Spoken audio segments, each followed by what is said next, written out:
Robert Henderson was having the worst day of his career. It was a cold Tuesday morning in November 1979, and he sat in his cramped office at Detroit Social Services, staring at 9 case files spread across his desk. Each file represented a life, turned upside down, but together they represented something much bigger, a family about to be torn apart forever. Bob had been a social worker for 12 years, and he thought he'd seen everything. He'd placed countless children in homes, witnessed heartbreak and hope in equal measure, but nothing had prepared him for what happened 3 days ago. Mrs. Eleanor Williams, a 68-year-old grandmother who had been raising her 9 granddaughters, alone, had collapsed in her kitchen while making breakfast. By the time the ambulance arrived, she was gone. The oldest girl, Keisha, had found her. At just 16, she'd called 911, comforted her crying sisters, and somehow managed to get everyone ready for school that day. When Bob arrived at the house that evening, he found all 9 girls sitting quietly in the living room, still wearing their school clothes, waiting for someone to tell them what would happen next. Bob remembered walking into that small house on Jefferson Avenue and feeling overwhelmed. The youngest, Destiny, was only 3 years old and kept asking when Grandma was coming home. The middle girls, Crystal, Jasmine, and Tiffany, clung to each other on the worn sofa, their eyes red from crying. The teenagers, Keisha, Tamara, Denise, Angela, and Monica, tried to look strong, but Bob could see the fear beneath their brave faces. These weren't just any 9 children. They were sisters who had already lost their parents in a tragic car accident 2 years earlier. Their grandmother had been their rock, their safe harbor, in a world that had already taken too much from them. Now she was gone too, and the system Bob worked for was about to complete what tragedy had started, breaking up the only family these girls had left. The problem was simple but heartbreaking. Detroit's foster care system was overwhelmed. Finding homes for children was hard enough, but finding one home for 9 children ranging from age 3 to 16, it was impossible. The best they could do was split them up, maybe keep 2, or 3 together if they were lucky. The older girls would likely end up in group homes, while the younger ones might find families willing to adopt. Bob had made these kinds of difficult decisions before. It was part of the job, part of the reality of an underfunded system trying to help too many children with too few resources. But something about these 9 girls was different. Maybe it was the way they protected each other, or how the older ones automatically took care of the younger ones without being asked. Maybe it was Keisha's quiet strength or little Destiny's innocent questions about when her family would be together again. His supervisor, Mrs. Patterson, was practical about the situation. She'd worked in the system for 25 years and had learned to focus on what was possible rather than what was ideal. "Bob, I know it's hard," she said during their meeting that afternoon, "but we've got applications for 3 different families. The Johnson family wants to adopt Destiny and Tiffany. The Rodriguez family is interested in Crystal and Jasmine. And there's a group home in Dearborn that can take the teenagers." Bob listened to the plan and felt sick to his stomach. These girls had already lost everything twice. Now they were about to lose each other too. He thought about Keisha, who had been like a second mother to her younger sisters since their parents died. He thought about how Monica always made sure Angela did her homework, and how Crystal read bedtime stories to the little ones every night. That evening, Bob drove past the Williams house instead of going straight home to his quiet apartment. Through the front window, he could see the girls eating dinner around a small table. A neighbor, Mrs. Johnson from next door, was helping serve the food. The girls sat close together, and even from outside, Bob could see they were taking care of each other the way families do. Bob lived alone in a small two-bedroom house on the east side of Detroit. At 34, he'd never been married and had no children of his own. His life was simple and orderly. Work, gym, maybe a movie on weekends. His house was neat and quiet, decorated with furniture he'd inherited from his mother. It was a peaceful life, but sometimes, especially on Sunday mornings when families filled the church pews around him, Bob felt the weight of his solitude. He'd become a social worker because he wanted to help children find families, not because he'd ever imagined becoming a family himself. But that night, as he sat in his car watching 9 sisters share what might be their last meal together, Bob found himself thinking about his empty house and all those quiet Sunday mornings. The next day brought more meetings and more heartbreak. The girls had to be moved to temporary housing while the paperwork was processed. Bob watched as they packed their few belongings into garbage bags, everything they owned in the world fitting into just a few plastic sacks. Keisha helped the younger girls fold their clothes while Tamara made sure everyone had their school books. Even in crisis, they functioned like a family. "Mr. Bob," Destiny said, tugging on his jacket sleeve as he prepared to drive them to the temporary facility. "Are my sisters coming with me?" Bob knelt down to her level, looking into eyes that were too wise for a 3-year-old. "We're going to try our best to keep you together," he said, knowing it was a promise the system couldn't keep. That night, Bob couldn't sleep. He kept thinking about Destiny's question and his inadequate answer. He thought about his training, which taught him to focus on what was realistic rather than what was ideal. He thought about the rules and regulations that guided every decision in child welfare. But mostly, he thought about 9 girls who were about to lose each other because no one was willing to think outside the box. Bob had grown up in Detroit during the civil rights era. He'd watched the city change, seen neighborhoods divided by race and economics. He knew that a single white man taking in 9 black children would raise eyebrows, generate gossip, and probably create problems he couldn't even imagine yet. In 1979, such arrangements were rare and often viewed with suspicion from all sides. But the more Bob thought about it, the more sense it made to him. He had a house with room to expand. He had a steady job and savings in the bank. Most importantly, he had something these girls desperately needed, a willingness to keep them together when everyone else was ready to split them apart. The idea grew stronger over the next few days. Bob found himself calculating expenses, measuring bedrooms, and researching what it would take to become a foster parent to 9 children. His colleagues thought he was crazy.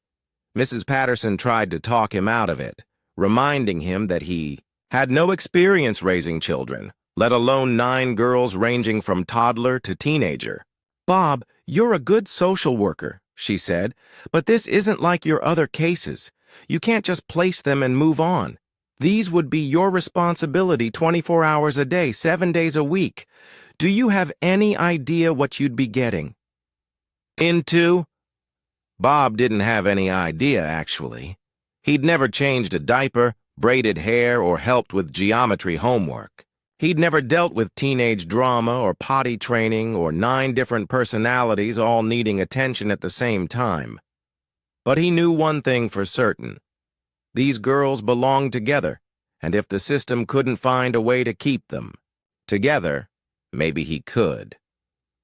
The decision finally crystallized on a Friday afternoon when he visited the girls at their temporary placement. They'd been there a week, and the strain was showing. The little ones were confused and clingy. The teenagers were angry and withdrawn. The family dynamic that had held them together was fracturing under the stress of uncertainty. Bob pulled Keisha aside and asked her what she wanted most in the world. Without hesitation, she said, "I want us to stay together. We're all we have left." Her simple answer cut through all of Bob's doubts and fears.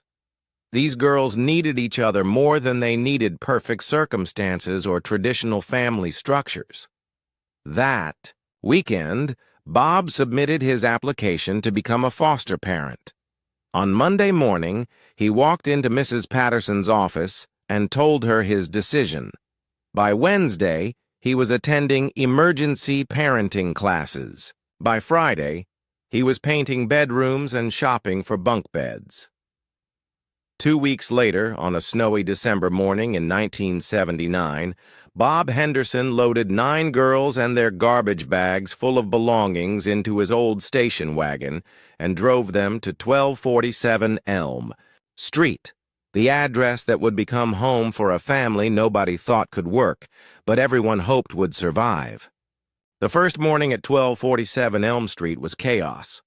Bob woke up at 5:30 to the sound of crying from 3 different rooms, the smell of something burning in the kitchen, and Keisha knocking frantically on his bedroom door. Destiny had wet. The bed, Crystal was having a nightmare, and somehow Jasmine had managed to turn on the stove while trying to make breakfast for everyone. Bob stumbled out of bed, still wearing yesterday's clothes, and wondered what he had gotten himself into. 3 weeks of emergency parenting classes hadn't prepared him for this reality. The house that had seemed spacious for one person now felt impossibly small with 9 girls, their belongings, and all the emotions they carried with them. The girls were just as overwhelmed as Bob was. They huddled together in the living room that first week, whispering among themselves and watching him with careful eyes.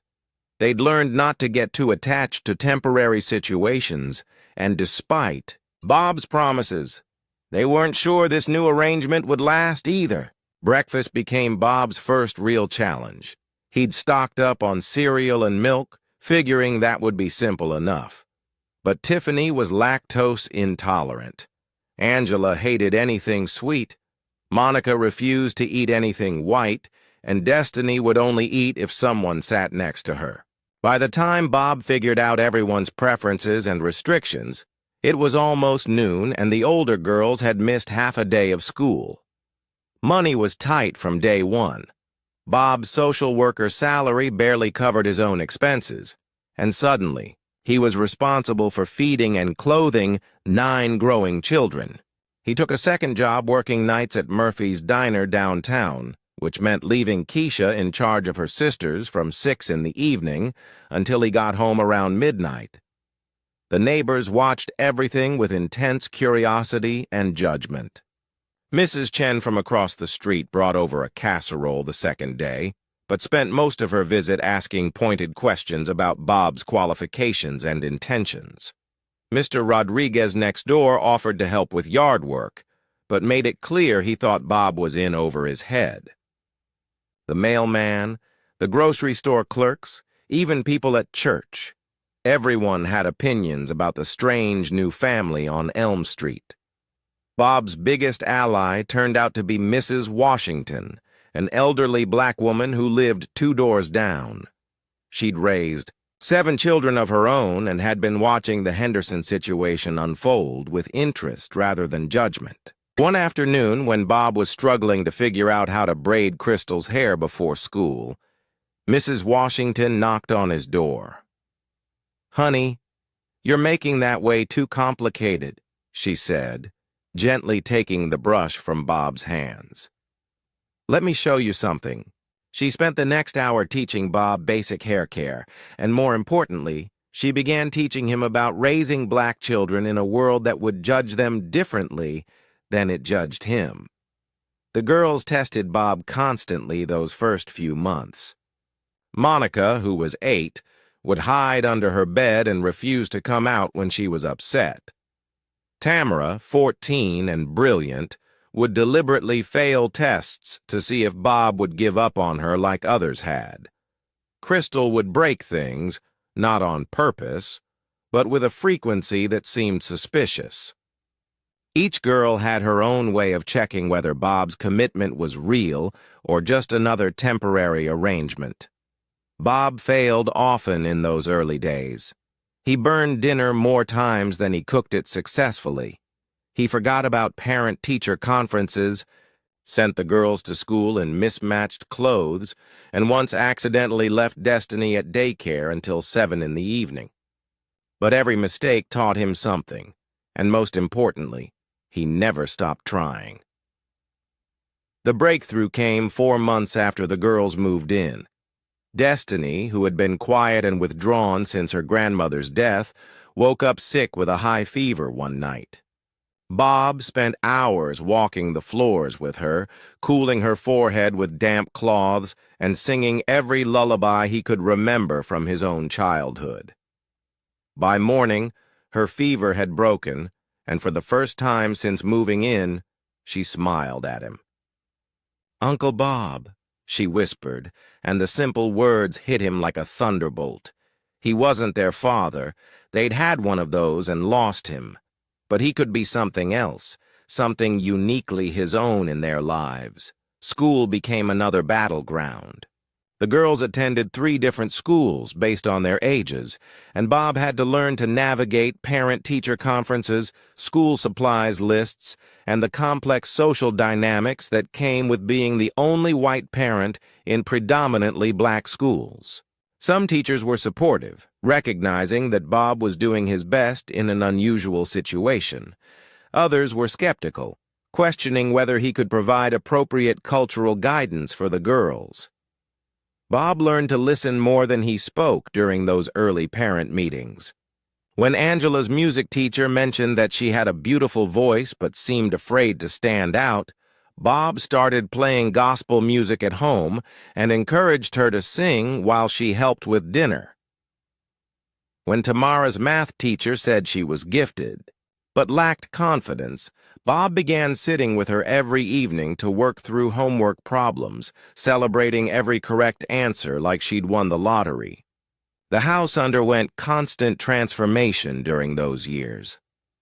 Bob converted the basement into 2 bedrooms for the older girls, giving them privacy and space to be teenagers. He turned the small den into a study area with a long table where all the girls could do homework together. The living room became a gathering place where they watched television, played board games, and had family meetings to discuss house rules and solve problems. Money remained a constant worry. Bob shopped at thrift stores, bought generic brands, at the grocery store, and learned to stretch every dollar. The girls wore hand-me-downs from older sisters and learned to take care of their belongings because replacements weren't easy to come by. But Bob was creative about finding joy that didn't cost much. They had picnics in the backyard, played games using homemade cards, and turned household chores into competitions with small prizes. The girls began to settle into routines and find their places in the family structure. Keisha naturally took on a big sister role, helping with the younger girls and serving as Bob's co-parent when needed. Tamara became the homework helper, patient with math problems and spelling lists. Denise emerged as the family mediator, good at resolving disputes between sisters. Each girl found ways to contribute and belong, but not every day was successful. Monica went through a phase where she ran away every few weeks, never going far, but needing to test whether Bob would come looking for her. Crystal struggled with anger about losing her parents and would sometimes lash out at her sisters or Bob. Jasmine had nightmares and would wake up screaming for her grandmother.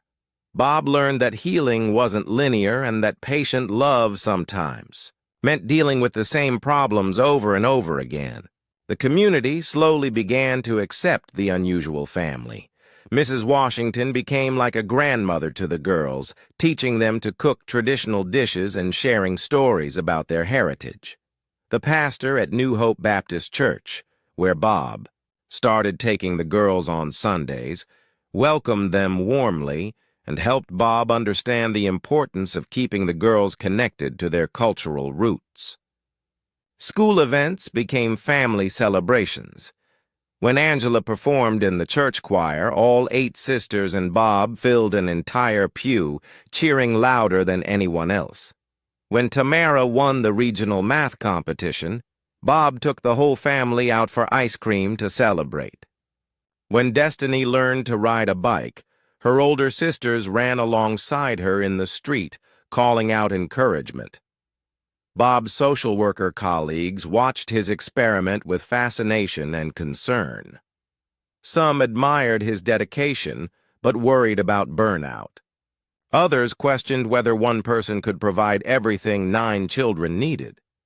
Bob had doubts too, especially during the difficult moments when multiple crises hit at once, and he felt completely overwhelmed. By 1985, the house on Elm Street had become something remarkable. Visitors could feel the warmth immediately. 9 girls who called each other sister without qualification, inside jokes shared across the dinner table, homework sessions that turned into impromptu dance parties, and Bob in the middle of it. All, no longer the overwhelmed bachelor who had said yes to an impossible situation. The girls had grown and changed in ways that amazed everyone who knew them. They were confident, caring young women who looked out for each other and treated Bob with a mixture of respect and affection that spoke to the family bonds they had built together. They had learned that families could be created through choice and commitment, not just biology, and that love really could multiply rather than divide when shared among many people. Keisha's high school graduation in 1985 marked the beginning of a new chapter for the Henderson family. As she walked across the stage to receive her diploma, Bob felt a pride he'd never experienced before. This young woman who had found her, grandmother dead in the kitchen 6 years ago, was now heading to community college to study nursing. But Keisha's success came with an unexpected complication that would test everything Bob had learned about unconditional love. 3 months after graduation, Keisha came to Bob with news that changed everything again. She was pregnant. At 18, she was scared, ashamed, and certain that Bob would be disappointed in her. She'd seen other families fall apart over teenage pregnancy, and she braced herself for lectures about throwing away her future. Instead, Bob sat quietly for a moment, then asked, "What do you want to do?" "I want to keep the baby," Keisha whispered. "But I still want to go to school, too." "Then we'll figure out how to make that work," Bob said simply. When baby Devin was born in February 1986, Bob became something he'd never planned to be, a grandfather. The house on Elm Street, already full of activity, now included midnight feedings, diaper changes, and a crying infant who somehow made the family feel even more complete. Keisha continued her nursing studies, taking evening classes while her sisters helped care for Devin during the day. Tamara was next to graduate, and her path to college became a family project. Her math scores were exceptional, but college seemed financially impossible until her high school counselor mentioned engineering scholarships specifically for minority women.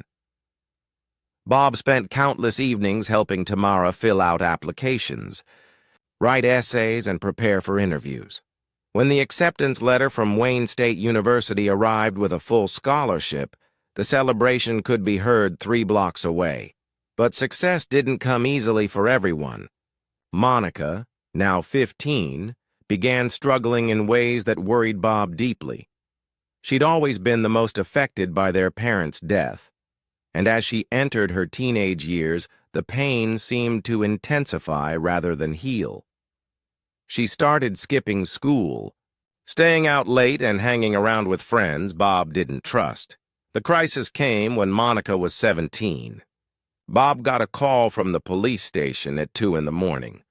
Monica had been arrested for possession of marijuana and was sitting in a holding cell, scared and defiant.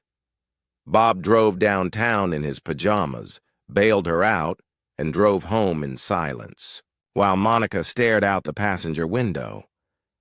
"Are you going to kick me out?" she finally asked as they pulled into the driveway. "Monica, I've been waiting 6 years for you to test me this way," Bob said quietly. "The answer is no. You're stuck with me, and I'm stuck with you. But we're going to get you some help." The next few years with Monica were the hardest of Bob's parenting experience. She went to counseling, which helped some. She got clean, relapsed, got clean again. Bob attended Narcotics Anonymous meetings with her, learned about addiction as a disease rather than a moral failing, and never stopped believing she could overcome it.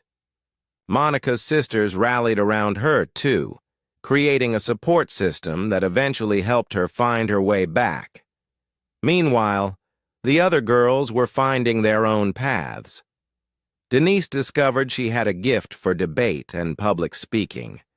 She dreamed of becoming a lawyer, inspired by watching Perry Mason reruns with Bob on weekend afternoons. Angela's beautiful voice led her to the church choir, then to solo performances that brought tears to audiences' eyes. She began talking about becoming a music teacher. Crystal faced her own challenges.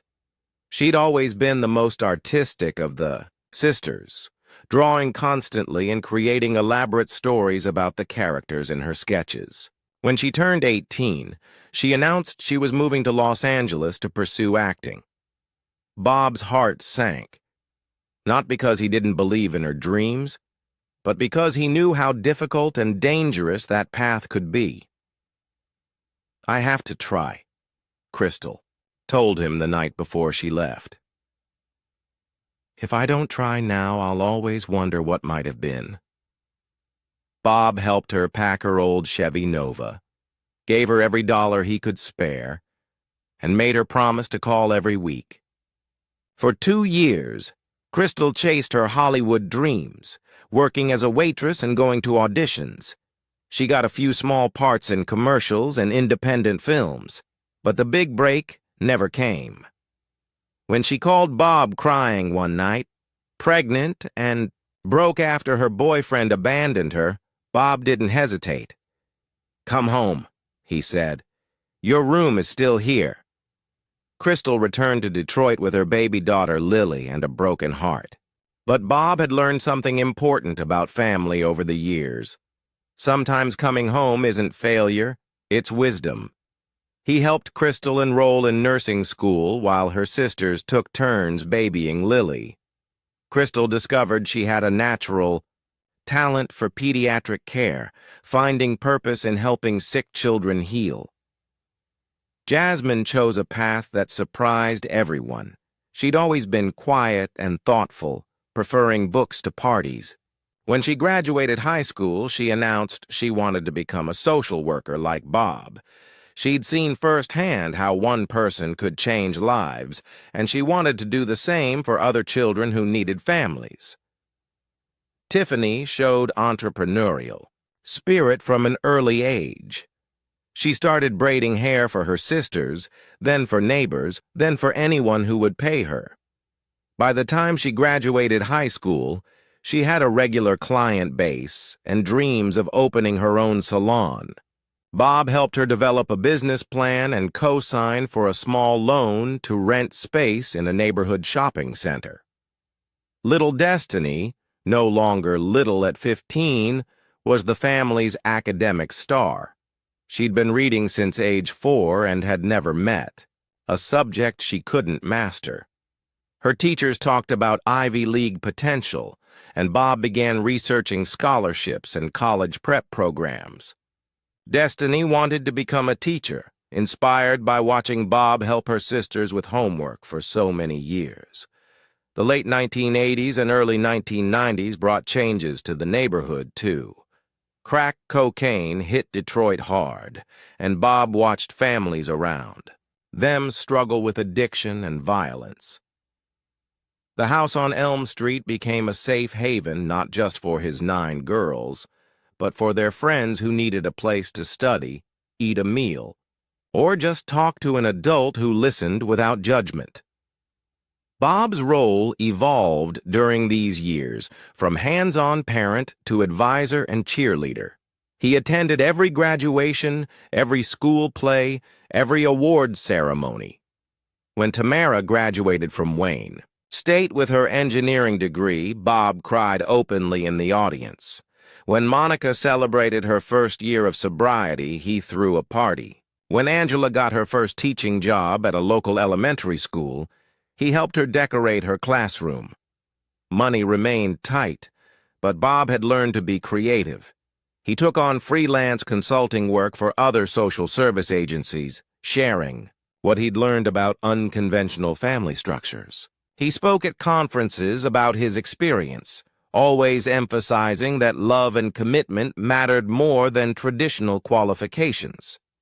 The house underwent more renovations as grandchildren began arriving. Devin was joined by Crystal's daughter, Lily, then by Tamara's son, Jerome, when she married her college sweetheart. The basement became a playroom, and Bob learned to be not just a father figure, but a grandfather, reading bedtime stories and teaching little ones to ride bicycles, just as he'd done with their mothers. By 2000, all 9 sisters had established careers and lives of their own. But Sunday dinners at 1247 Elm Street remained sacred. The table had been extended multiple times to accommodate spouses, children, and significant others. Bob would look around that crowded table and marvel at what had grown from that desperate decision 21 years earlier. The girls, now women, had become each other's best friends, business partners, and support system.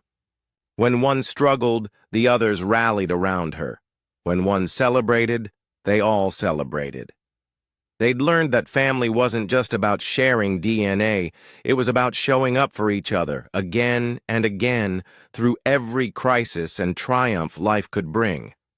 Bob Henderson celebrated his 70th birthday in 2015, surrounded by 43 family members crammed into the house on Elm Street. The same living room where 9 scared girls had once sat quietly now overflowed with laughter, conversation, in 3 languages, and children running between the legs of adults who had once been those scared little girls themselves. The morning of the party, Bob sat in his favorite armchair, the same one he'd bought secondhand in 1985, and watched his great-granddaughter Zara, age 4, carefully coloring a birthday card for him.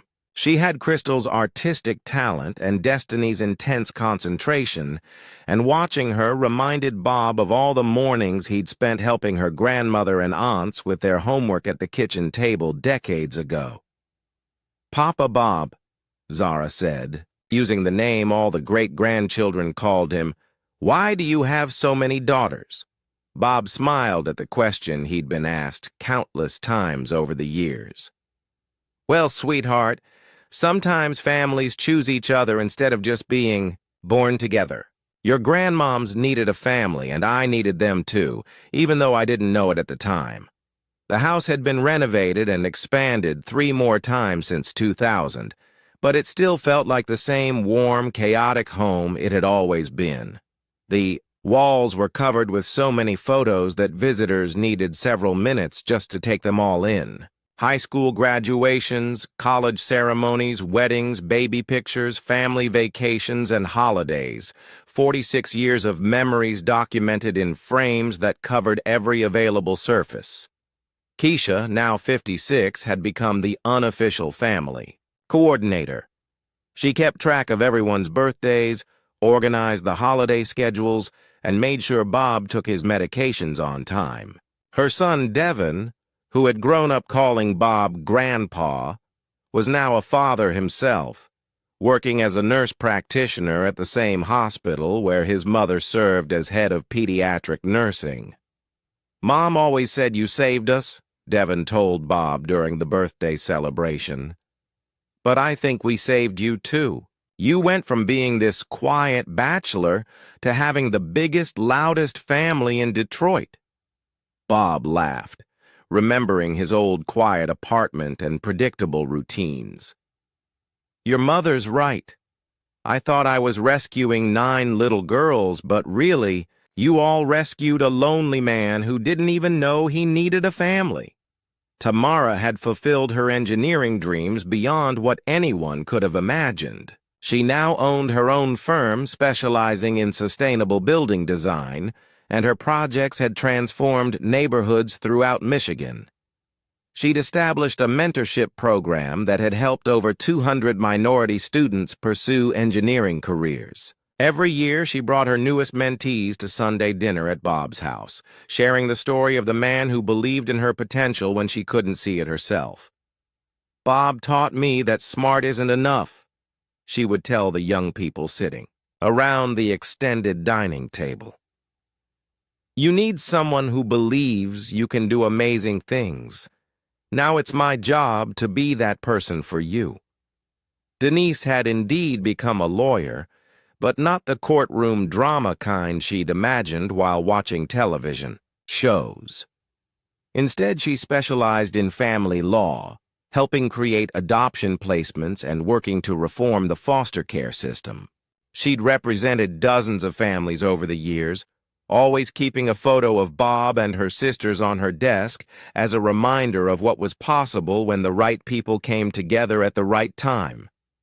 Monica's journey had been the most difficult, but perhaps the most inspiring. After years of struggling with addiction, she'd found her calling in helping others face the same battles. She ran a nonprofit organization that provided support services for families affected by substance abuse. Her own experience gave her credibility with clients who had heard empty promises from too many well-meaning professionals. "I tell them about my family," Monica explained to a newspaper reporter doing a story about addiction recovery. "I tell them about the man who never gave up on me, even when I gave up on myself. Recovery isn't just about getting clean, it's about having people who still believe you're worth loving when you don't believe it yourself." Angela had combined her musical gifts with her desire to help children, becoming a music therapist who worked with kids facing trauma. She'd developed programs used in hospitals and schools across the state, using music to help children process grief, fear, and loss. Her own experience of losing her parents and grandmother gave her a unique understanding of childhood trauma. Crystal's path had taken unexpected turns, but she'd found her calling in pediatric nursing. She specialized in working with children who had chronic illnesses, and families often requested her specifically because of her gentle way of explaining difficult medical situations. Her daughter, Lily, now 24, was following in her footsteps, studying nursing while working part-time at Bob's neighborhood community center. Jasmine had become exactly what she'd dreamed of, a social worker who specialized in keeping families together.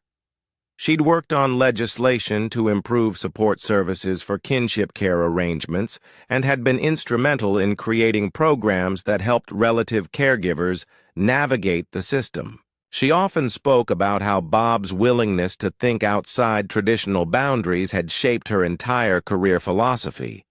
Tiffany's salon had grown into a small empire of 3 locations, but she was proudest of the training program she'd created for young women aging out of foster care. She taught them practical skills like hairstyling and business management while providing the kind of mentorship and family support she'd received from Bob.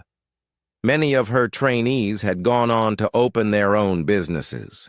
Destiny had become an education advocate, working to ensure that children in foster care didn't fall behind academically during placement transitions. She'd written policy papers, testified before legislative committees, and created support programs that were now used in school districts across the country. She often said that watching Bob help 9 girls with different learning styles and Needs had taught her that every child could succeed with the right support. The Henderson Family Foundation, established in 2010, had provided scholarships to over 500 children in foster care. But more than the money, the foundation provided something Bob had given his daughters: the belief that their circumstances didn't define their potential. Each scholarship recipient was paired with a Henderson family mentor, creating a support network that extended far beyond financial assistance. Bob's health had been declining slowly since his 75th birthday. He used a walker now and tired easily, but his mind remained sharp and his smile still lit up when any of his family members walked into the room. The girls had taken turns staying with him, making sure he was never alone and could remain in the house that held so many memories. In 2019, the family had organized a 40th anniversary celebration that made local and national news. The mayor declared it Henderson Family Day, and the story of 9 girls and 1 man who chose to become family was featured in magazines and television programs across the country. But for Bob and his daughters, the real celebration was much simpler. Another Sunday dinner around a table that had been expanded so many times it barely fit in the dining room. "People always ask me if I have any regrets," Bob told a documentary filmmaker who visited in 2023. "The only regret I have is that I can't do it all over again. These 9 women changed my life in ways I never could have imagined. They taught me what it means to be a father, a grandfather, and most importantly, what it means to be part of something bigger than yourself." As 2025 arrived, Bob was 80 years old and surrounded by 28 grandchildren and great-grandchildren who called him Papa Bob and considered the house on Elm Street their family headquarters. His 9 daughters, now women in their 40s, 50s, and 60s, still gathered every Sunday, still looked out for each other, and still treated the man who had said yes to an impossible situation with a mixture of love, respect, and gratitude that spoke to the miracle of chosen family. The legacy lived on not just in the success of 9 individual women, but in the hundreds of lives they had touched through their work, their own families, and their commitment to helping others the way Bob had helped them. It was proof that one person's willingness to love unconditionally could create ripples that lasted for generations.